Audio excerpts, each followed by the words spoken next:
एक छोटे से गांव में एक गरीब औरत ने एक पुत्र को जन्म दिया।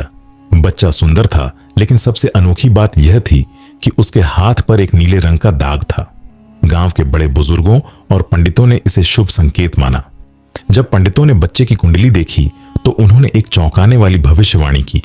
यह बालक 14 वर्ष की आयु में राजकुमारी से विवाह करेगा और भविष्य में राजा बनेगा। यह खबर जंगल की आग की तरह पूरे राज्य में फैल गई और अंततः राजा के कानों तक भी पहुंची। राजा को यह सुनकर गहरा आघात लगा। उसे यह स्वीकार नहीं था कि कोई गरीब और अज्ञात लड़का उसकी पुत्री का पति बने और उसके राज्य पर शासन करे। उसकी आंखों में जलन और ईर्ष्या उमड़ पड़ी। वह हर हाल में इस भविष्यवाणी को गलत साबित करना चाहता था। राजा ने तुरंत सैनिकों को भेजा और नवजात शिशु को उसकी मां से छीन लिया, लेकिन वह सीधे बच्चे को मारने का आदेश नहीं दे सकता था, क्योंकि यह उसकी प्रतिष्ठा के खिलाफ था। उसने एक चाल चली। बच्चे को एक लकड़ी की टोकरी में बंद करवाकर नदी में बहा दिया। उसका मानना था कि बच्चा या तो नदी में डूब जाएगा या किसी हिंसक जीव का शिकार बन जाएगा। राजा द्वारा नदी में बहाई गई टोकरी बहती हुई दूर एक गांव की ओर चली गई। संयोग से वह एक मछुआरे के पास जाकर अटक गई। उस मछुआरे का दिल बहुत बड़ा था और उसने जब टोकरी खोली तो उसमें एक मासूम नवजात शिशु को देखकर वह दंग रह गया। बच्चे की नाजुक मुस्कान ने उसके हृदय को पिघला दिया और उसने उसे अपनी संतान के रूप में पालने का निश्चय किया। मछुआरे ने बच्चे का नाम अर्जुन रखा और उसे बड़े प्यार से पाला। अर्जुन बचपन से ही बुद्धिमान और साहसी था। वह न केवल शारीरिक रूप से बलवान था, बल्कि उसे शास्त्रों और रणनीतियों का भी अच्छा ज्ञान था। समय के साथ वह एक सुंदर, विनम्र और चतुर युवक बन गया। गांव में सभी उसे पसंद करते थे, लेकिन अर्जुन को हमेशा यह जिज्ञासा बनी रहती थी कि वह वास्तव में कौन है और उसके माता पिता कौन थे। मछुआरे ने उसे बताया कि वह उसे नदी में बहते हुए मिला था, लेकिन उसके असली माता पिता के बारे में कोई जानकारी नहीं थी। अर्जुन की बुद्धिमत्ता और वीरता की चर्चा दूर दूर तक फैल गई। एक दिन राजा ने उसे देखा और उसके हाथ पर नीले रंग का दाग देखकर तुरंत पहचान लिया कि यह वही बच्चा है जिसे उसने मरवाने का आदेश दिया था। यह जानकर राजा का हृदय ईर्ष्या और क्रोध से भर गया। उसने सोचा कि यदि यह युवक जीवित रहा तो भविष्यवाणी सच हो जाएगी और वह उसकी बेटी से विवाह करके राजा बन जाएगा। राजा ने चालाकी से अर्जुन को अपने पास बुलाया और कहा, तुम बहुत प्रतिभाशाली और साहसी हो। मुझे तुम पर विश्वास है, इसलिए मैं तुम्हें एक विशेष संदेश लेकर रानी के पास भेज रहा हूं। राजा ने पत्र में लिखा, इस पत्र को पढ़ते ही इसे लाने वाले युवक को तुरंत मृत्यु दंड दे दिया जाए। अर्जुन को इस षड्यंत्र की भनक तक नहीं लगी। वह प्रसन्नता पूर्वक राजा के आदेश का पालन करने के लिए निकल पड़ा। यात्रा के दौरान अर्जुन को रात हो गई और वह विश्राम करने के लिए जंगल में एक घर में ठहर गया। यह घर डाकुओं का था, लेकिन अर्जुन को इस बात की जानकारी नहीं थी। डाकू पहले तो उसे लूटने का विचार कर रहे थे, लेकिन जब उन्होंने देखा कि वह सीधा सादा और परोपकारी युवक है तो उनका हृदय पिघल गया। रात में जब अर्जुन सो रहा था तब डाकुओं ने जिज्ञासावश उसके पास रखा पत्र खोलकर पढ़ा। राजा की क्रूर योजना जानकर वे अत्यंत क्रोधित हुए। उनमें से एक चतुर डाकू ने योजना बनाई और पत्र को बदल दिया। अब उसमें लिखा था, इस युवक का स्वागत किया जाए और तुरंत राजकुमारी के साथ उसका विवाह कर दिया जाए। अगले दिन अर्जुन राजमहल पहुंचा और पत्र रानी को सौंप दिया। रानी ने जैसे ही पत्र पढ़ा वह प्रसन्न हो गई। उसे लगा कि राजा ने खुद इस युवक को अपने दामाद के रूप में स्वीकार कर लिया है। तुरंत राजमहल में विवाह की तैयारियां शुरू कर दी गईं। जल्द ही राजकुमारी का विवाह अर्जुन से हो गया। जब राजा महल लौटकर आया और उसने देखा कि उसकी बेटी का विवाह उसी युवक से हो चुका है जिसे वह मारना चाहता था, तो उसका गुस्सा 7वें आसमान पर पहुंच गया। वह सोचने लगा कि सीधे तौर पर उसे मारना अब संभव नहीं था। वह अब राजकुमारी का पति था। राजा ने सोचा कि इसे असंभव कार्य पर भेजकर मरवा दिया जाए। राजा ने युवक को दरबार में बुलाया और कहा, यदि तुम सच में मेरे योग्य दामाद बनना चाहते हो तो तुम्हें मेरी एक परीक्षा देनी होगी। युवक ने निडर होकर कहा, मुझे बताइए, मुझे क्या करना होगा? राजा ने मुस्कुराते हुए कहा, तुम्हें शैतान के सिर से 3 सोने के बाल लाने होंगे। यदि तुम यह कार्य सफलतापूर्वक कर पाते हो तो मैं तुम्हें अपना उत्तराधिकारी मान लूंगा, लेकिन यदि तुम असफल हुए तो तुम्हें मौत मिलेगी। यह सुनकर दरबार में सन्नाटा छा गया। सभी जानते थे कि यह कार्य असंभव था, क्योंकि शैतान के महल तक कोई भी व्यक्ति जीवित नहीं पहुंचता। लेकिन अर्जुन को खुद पर पूरा विश्वास था। उसने राजा की शर्त स्वीकार कर ली और यात्रा के लिए निकल पड़ा। राजकुमारी को इस परीक्षा की चिंता हो रही थी, लेकिन अर्जुन ने उसे दिलासा दिया और कहा, चिंता मत करो, मैं जल्द ही लौट कर आऊंगा। अर्जुन शैतान के सिर से 3 सोने के बाल लाने के लिए यात्रा पर निकल पड़ा।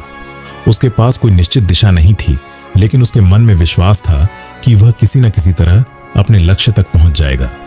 वह कई दिनों तक घने जंगलों, ऊंचे पहाड़ों और वीरान मैदानों से गुजरा। रास्ते में उसे कई तरह की कठिनाइयों का सामना करना पड़ा, लेकिन उसकी साहस और बुद्धिमानी ने हर बार उसे बचा लिया। रास्ते में चलते चलते अर्जुन एक बड़े नगर में पहुंचा। वहां के निवासी बेहद दुखी थे। अर्जुन ने कारण पूछा तो लोगों ने बताया कि उनके नगर का कुआं सूख चुका है। पहले उसमें मीठा पानी भरा रहता था, लेकिन अब वह बिल्कुल सूखा पड़ा था। अर्जुन ने उनसे वादा किया कि यदि उसे समाधान का कोई उपाय मिलेगा तो वह उनकी सहायता जरूर करेगा। आगे बढ़ते हुए अर्जुन एक दूसरे नगर में पहुंचा। वहां भी लोग परेशान थे। पता चला कि उनके राजा का एक शानदार बगीचा था, जिसमें एक वृक्ष ऐसा था जो सोने के सेब देता था, परंतु अब वह वृक्ष सूख चुका था और उसमें एक भी फल नहीं लगता था। अर्जुन ने इन लोगों से भी वादा किया कि यदि उसे इसका समाधान मिला तो वह जरूर बताएगा। इसके बाद अर्जुन चलते चलते एक बड़ी नदी के पास पहुंचा। वहां एक विशाल नाविक एक बड़ी नौका पर बैठा था। नाविक उदास लग रहा था। अर्जुन ने कारण पूछा तो नाविक ने बताया कि वह वर्षों से इस नदी पर लोगों को पार करा रहा है, लेकिन उसे इस श्राप से कभी मुक्ति नहीं मिली। अर्जुन ने उसे भी भरोसा दिलाया कि यदि उसे इसका हल मिला तो वह जरूर बताएगा। आखिरकार अर्जुन शैतान के महल तक पहुंच गया। महल के विशाल फाटक के सामने खड़ा एक राक्षस पहरा दे रहा था, लेकिन अर्जुन अपनी चतुराई से चुपके से भीतर प्रवेश कर गया। अंदर जाते ही उसने देखा कि शैतान गहरी नींद में सोया हुआ था।